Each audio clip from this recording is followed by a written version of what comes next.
y'all about to do a show and a little argument comes up, Right. what happens to the show?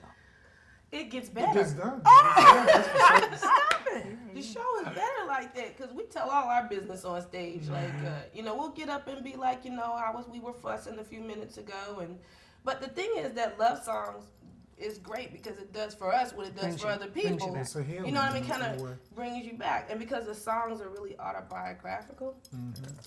We're talking about a lot of the best parts of our lives. And in talking about those things, it brings you back to remembrance of what's really important and how silly and minute a lot of the trivial things that you're going through, they really are. And it makes you kind of like laugh it off as you going through what we're going through. But sometimes your audience, your fans, they get an image of you. And they don't want to hear about your bad times. All they want to know is about the good love. Exactly. Val and I wrote a song called Love Don't Always Make It Right. And we thought it was smashing. Nobody. They didn't like it.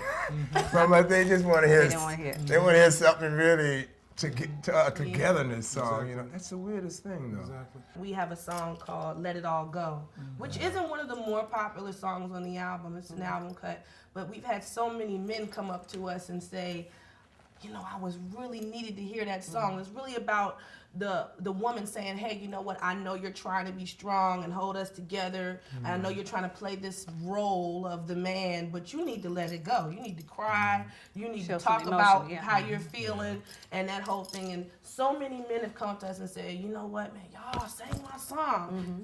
It's not being played on the radio or anything, but I think a few people may have, appreciated it. But it's amazing how music paints your personality to people.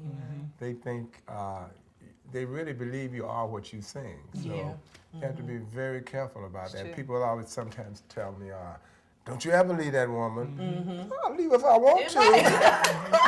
What's it got to do with you? You know what I mean? But feels so good. Don't you ever leave.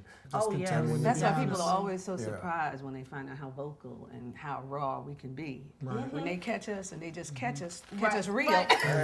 Yeah. I mean, you talk we have about broke some faces, because And we will go all the way the off. reason she asked you about But it has what to happened. be like that, right? But when we were in Chicago one time and we had a performance, big performance. I mean, one of those big places. The place was packed.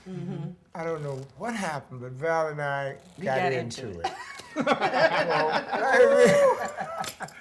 She started crying, and the worst part about that is she swelled all up. Your face swelled up. Essence. Wow. And so I'm trying to hush myself down, but I'm still mad, But we held up. We couldn't go on stage. We can't go on mad. We had to get it together. I don't think we ever really go out mad. We have to squash it on a level. It has to get to a certain place. Same thing happened to us. I had just had a baby, and I bought this outfit. We were doing the Essence Music Festival. We're doing the Essence Music Festival. He can still remember. He can upset just thinking about it. And I guess I couldn't fit it, and it just didn't look right. And then I know that feeling. And then it just went from bad to worse. And then he came in and said something wrong. And then it was just like, and then the whole thing just turned. And my sister told me, she said, I have a new respect for you guys. She said, because I really saw y'all get all the way into it. I mean, and I've never seen that happen. She said, and it was something about at some point where y'all just kind of connected and was just like, okay, let's bring this down a notch. Come back to one. Right.